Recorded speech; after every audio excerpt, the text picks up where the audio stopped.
It was crazy. Definitely. You know what I realized about is that niggas is so hot that, like, niggas, whatever niggas say about the battle, niggas care what we say about the battle. Like, nigga, I'm going to say what I want to say about the battle. When niggas talk up to me, maybe it's just because I see all the ads that I see because niggas tag me. I can't say the hundreds of millions or however many people listening. Y'all niggas be tagging me like I'm in the battle. Yeah. Yes, I be finding that hilarious. Like, I'm not even in the battle. Niggas like, be getting mad at me. Did you see this? Yeah. Yeah. But you got to say about this now. And you know, in a battle, it's like a fight. You could be winning one round and then the next round, lose that round. Yeah, that's a fact. We didn't put money up at the beginning of the battle. Our goal is just to call it honestly. Yeah. She was at the house with me because the other day, dropping back to back, me and she was in there like, yep, it was getting crazy, man. It was a good weekend, though. Besides that. So who you think won? The battle? Yeah.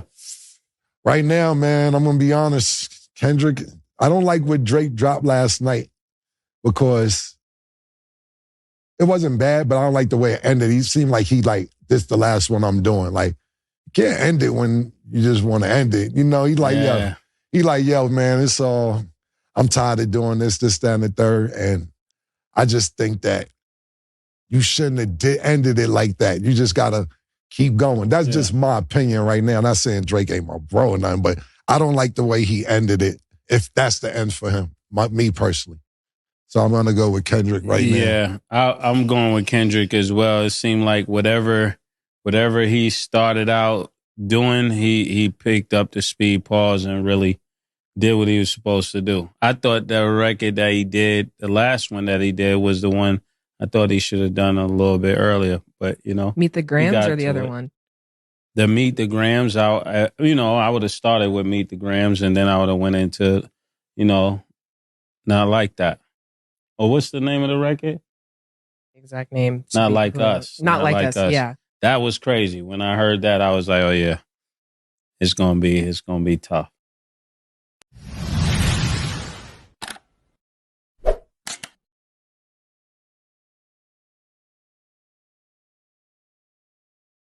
Salute, guys, and welcome to the Nosy Ninja News, where we talk about how not to be fools, and we learn from some well-paid fools, guys. Well, we're coming to the end of what was a great battle. I want to say right now, I think this battle was great for hip hop. I think this battle got this new era of rappers and MCs on their toes, got them in the studio, putting the pills down and actually picking the pens up, because don't nobody want to be embarrassed. And we had Drake and Kendrick Lamar, two of the three top MCs of our era. You know what I mean? 2024. And guys, man, so y'all just heard Cameron give you his opinion on who he think is the winner. And a lot of us, we have our mixed opinions on this topic right here, but it is what it is, guys. We live in a democracy, so when the majority pick their winner, that's their winner. Don't make no sense in fighting, you know what I mean? But I tell you one thing, guys, we live in a society and we live in a community where Kendrick gonna have his day just like Drake had his day. Now, give it a little bit of time. Kendrick, they're gonna want to tear down Kendrick. You see, in our society, we could root for the underdog up until that underdog becomes the fan favorite. Then once the underdog becomes the fan favorite, you gotta pull him down. So, I mean, Kendrick is winning now, and Kendrick won this one. But there's another hungry young man with a hell of a story, because we cling to the stories. We cling to the individuals with a hell of a story. You know what I mean? And Drake, he looked complete. He looked finished at the moment. You know what I mean? I'm sure he got some demons, some hidden demons. And in fact, some of his hidden demons is what, if you ask me, what got him to lose this battle. So let's take a look at one of the most damaging parts of this battle that went against Drake.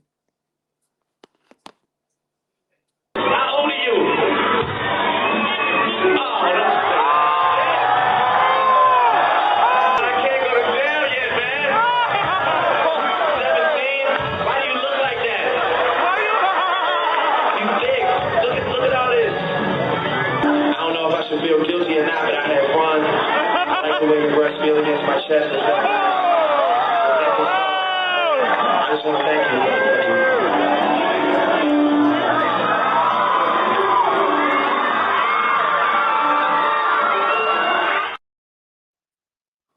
Now you can't just graciously bow out as if you said something or you did something with this video resurfacing like this, sir, because you said in one of your rhymes that that stuff that he's saying he's saying about you, you more professional.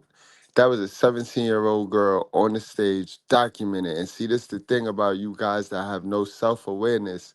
Y'all do these things on a big stage and forget that y'all do these things. Y'all forget that these cameras is always showing. They always on you. Man, yo, I got a 17-year-old daughter, bro. And you lost that battle. You lost this battle because of that right there. That video right there. It don't even matter what Kendrick said. I'm not a Kendrick Lamar fan. And in fact, I was pulling for Drake. Drake had the better music. He had the better sounding music. Granted, when Kendrick dropped Euphoria, Kendrick, that was good enough right there. That Euphoria was good enough. We hate the bitches you fuck cause they confuse themselves with real women. Then notice I said we, it's not just me, I'm what the culture feeling.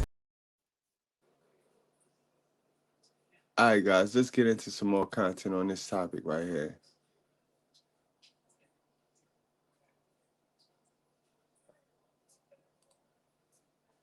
Too much fabric. All right, so we had Drake versus Meek Mill. A lot of people were tweeting that to me. We kind of know the outcome of that. But if Drake and Kendrick Lamar got in a rap battle, who do you think would win? You got to go with Kendrick. I'm just saying. I think Drake is an outstanding entertainer, but Kendrick, his lyrics, his last album was outstanding. Excellent. All right. Best album I think last year. Thanks so much for your time, Mr. President. Things are moving pretty fast between Drake and Kendrick Lamar, as the two have been dropping diss track after diss track, trying to one-up each other with their lyrics. This time, however, things finally got pretty serious as Drake dropped a response to both of Kendrick's diss tracks, Euphoria and 616 in LA. It's here where he not only dissed Kendrick Lamar, but Rick Ross, A$AP Rocky, and The Weeknd. The crazy part, however, is that things didn't calm down after Drake released his song, because not even an hour after Drake posted his Family Matters diss, Kendrick Lamar clapped back with his own diss track titled Meet the Grams, where he got even more disrespectful.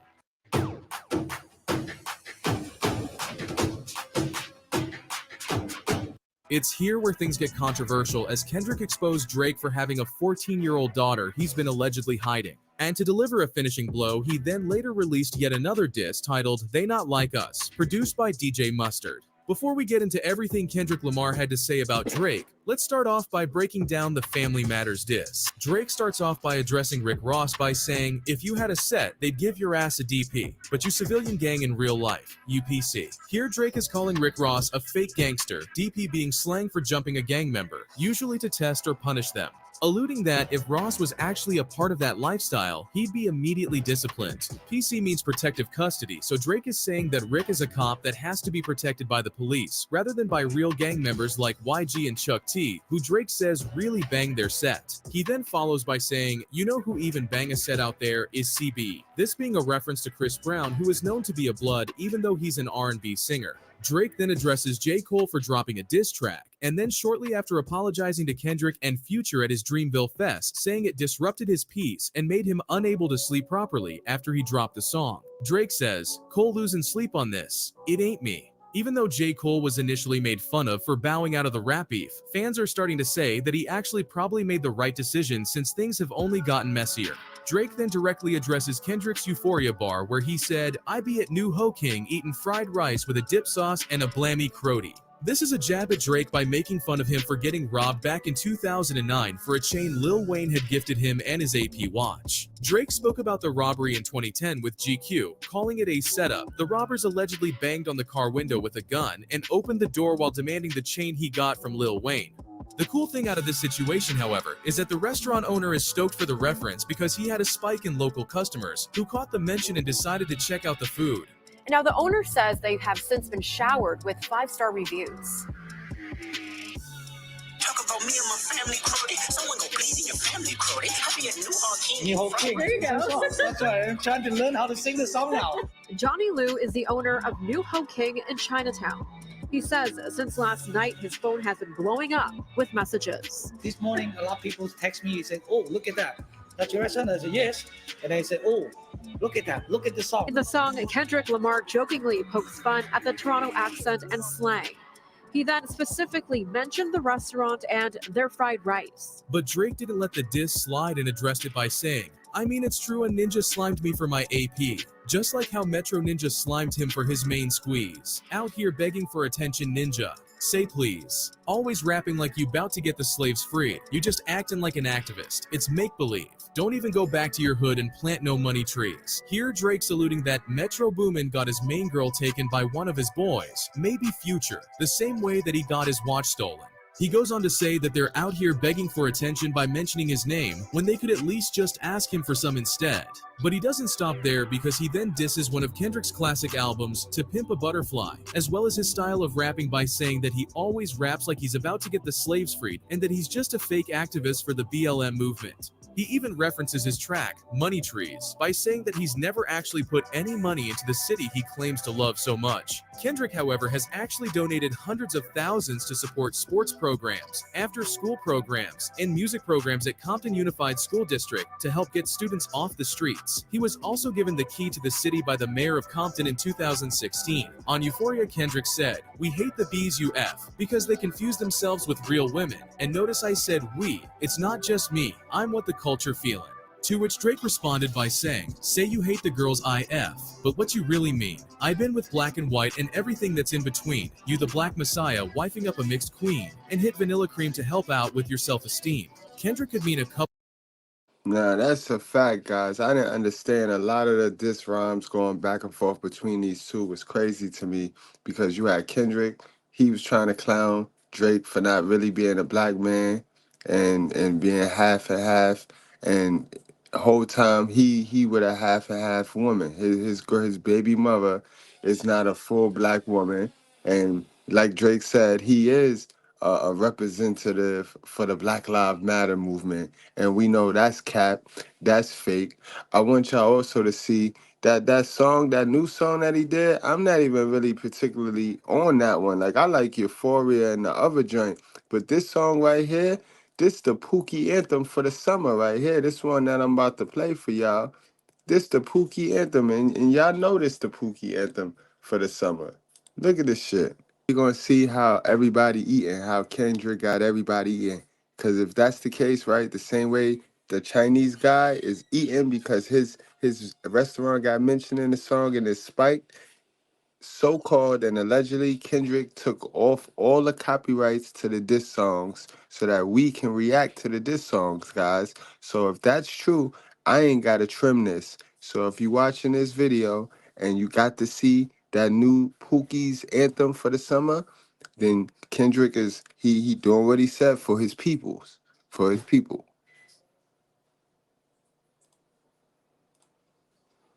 Couple things when he said he hates the women Drake sleeps with because they confuse themselves with real women. He could either be talking about how he sleeps with younger women or with a certain type of woman. Drake addressed this by saying, "Here's the big secret about women. We want you to flirt with us. We even want you to get sexual." Saying that he slept with all sorts of women from different ethnic backgrounds. He did it in a way where he could play in the bar, where he mentions Kendrick wifed up a mixed girl instead of someone who's dark-skinned. He's making fun of him for portraying himself to be someone like Dr. Umar, who's heavily pro-black. Drake then says, "And hit Vanilla Cream to help out with your self-esteem." This bar could also be a reference to Kendrick allegedly hitting his fiancée Whitney, who Drake refers to as being Vanilla Cream since she's light-skinned. But Drake doesn't stop referencing Kendrick's fiancée as he then says, "All that puppy love was over in y'all late teens," insinuating that his longtime love with his fiancée no longer exists since their love for each other has faded and only stay together to preserve Kendrick's image. Your baby mama captions always screaming, "Save me." You did her dirty all her life. You trying to make peace. He again references Kendrick's infidelity with his wife and claims that this has made her unhappy. He even goes as far to claim that Dave Free might actually be the real father to one of his children. I heard that one of them little kids might be Dave Free. Don't make it Dave Freeze, cause if your GM is your BM's secret BD, then this is all making plenty effing sense to me. On the second part of the song, Drake switches up the beat and goes straight for The Weeknd. He addresses his diss, where he said that all his shooters are doing TikToks by saying that his realest shooter is Preem's brother, Gilla, who is in XO. Preem is in OVO, so Drake is saying that The Weeknd's only shooter is his friend, and nothing is going to ever go down if that's his main shooter. He also refers to him singing gangster lines in falsetto, and he doesn't respect it. Drake then said, "Still mad about that one hoe, we ain't even F, I just lip-locked with her." Drake is referencing model Bella Hadid, The Weeknd's ex who ended up with Drake shortly after Abel broke up with her. This was potentially why they started beefing since way back in 2019. However, he could also be referencing Future, who apparently also has beef with Drake because of a similar situation involving a girl. Whatever the case may be, Drake is taking shots over their relationships. He then goes back to Rick Ross and says, "What the F? I heard Rick drop, talking something about a nose job. Ozempic got a side effect of jealousy, and the doctor never told y'all ninjas." Drake is mocking Rick Ross's diss track, Champagne Moments, and implying it wasn't listenable or worth its own response. Drake is also reiterating that the nose job accusations are false and he didn't get plastic surgery. In case you didn't know, Ozempic is a weight loss drug often abused by people to lose weight. Rick Ross used to weigh over 400 pounds but lost it all through gastric bypass and Ozempic usage. And since Ozempic is known to have many side effects, Drake jokes about jealousy being one of them. He then brings back the fact that he was a correctional officer in the past and says, "Put a ninja in the bars, let a ninja rot, kind of like your old job." After dissing The Weeknd a bit more and basically calling him and his team fruit pops, he moves on to take shots at ASAP Rocky. "Gassed cause you hit my BM first. Ninja do the math. Who I was hitting then."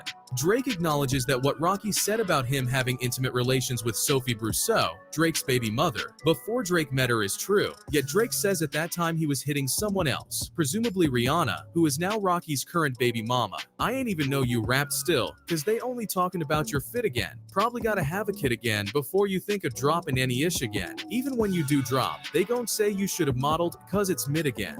Rocky is somewhat infamous for not dropping music anymore, and his current relevancy shifted from music to basically being Rihanna's baby daddy, who is into fashion. "Pluto-ish make me sick to my stomach. We ain't never really been through it. Leland Wayne, he a effing lame. So I know he had to be an influence. These ninjas had a plan and they finally found a way to rope you into it." Here Drake is dissing Metro Boomin, whose real name is Leland Wayne, and implying that he had a negative influence on Future's opinion of Drake, leading to the dissension between the longtime collaborators. Drake and Metro Boomin's feud began in December of 2023, after a since-deleted tweet from Metro criticizing Drake and 21 Savage's Her Loss for, in his opinion, undeservingly winning awards over his studio album, Heroes and Villains. Drake responded with a video calling out, among many, the tweeters and deleters, which was presumably aimed at Metro, and the two have continued to exchange jabs since. Kendrick just opened his mouth. Someone go hand him a Grammy right now. In this bar, Drake references how Kendrick Lamar is accepted by mainstream critics and media. Kendrick is somewhat infamous within hip-hop circles as he has received 17 Grammys, the third most for any rapper, whereas Drake has only won 5. Drake and others believe that Kendrick doesn't deserve these awards, and the people in charge of the Grammys hand out the awards anytime Kendrick releases an album or song. "Where's your uncle at? Cause I want to talk to the man of the house." This bar could be a reference to Kendrick's track, Anti-Diaries, off his most recent album Mr. Morale and the Big Steppers. In this song, Kendrick tells the story of how his aunt transitioned into becoming his uncle. Drake is mocking Kendrick, saying that his transgender uncle is more masculine than Kendrick. "Our sons should go play at the park. 2 light-skinned kids. That ish would be cute, unless you don't want to be seen with anyone that isn't blacker than you." Drake has received criticism from Kendrick for being mixed. However, here Drake is mentioning that both he and Kendrick's son have the same complexion. He's basically calling him a hypocrite for dissing him about his skin color, when his son is the same as him. "Why did you move to New York? Is it cause you live in that bachelor life? Proposed in 2015, but don't want to make her your actual wife. I'm guessing this wedding ain't happening, right? Cause we know the girls that you actually like." Kendrick proposed to his longtime partner Whitney Alford in 2015, but they have not yet married despite having 2 kids together. Drake implies that this delay might be due to a lack of fidelity between them, resulting in Lamar moving to New York. And finally, Drake finishes off the song by saying, "They hired a crisis management team to clean up the fact that you beat on your queen. The picture you painted ain't what it seemed. You're dead." I want to give both those individuals, that brother and that half-a-brother, their props. They both gave us what I believe to be the greatest rap battle I have ever witnessed. Personally, the two best of their generation in their prime. Never has a rap battle given us this much music. Yeah. Every time one of them dropped, the other person answered, and musically, I don't think either one of them, missed the beat. Right. That's just my personal opinion. But if you ask me who's up right now, it's Kendrick. And it's simply because his strategy has been better. He dropped the 616 record Friday afternoon, which caused Drake to drop Family Matters Friday night in no less than 30 minutes. Kendrick stepped on that record with his own record about Drake's family, Meet the Grams. Then Kendrick turned around and did what we was waiting on Drake to do, and that's give us a diss bop. Yeah, so I gotta say Kendrick is up right now. I don't agree with you. See, I was. But you're light skinned. So no, it's not at all. I was actually going with Kendrick until I heard Drake's record last night. Then I had to think about it. If all that Kendrick said is, and we don't know what's true and what's not true, but if Drake fed him the information and all the raps that he did was based off of lies, do you still win that?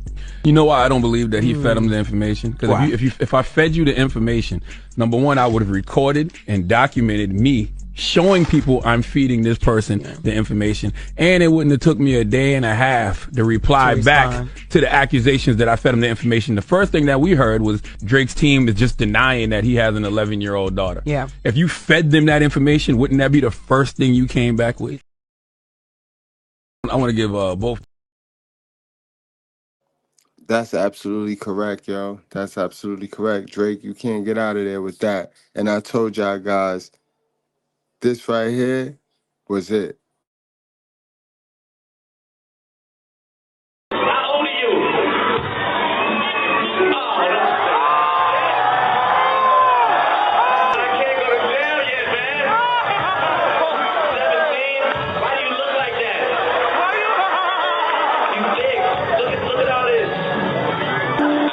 Feel guilty or not, but I had fun. I like the way your breath feel against my chest. I just want to thank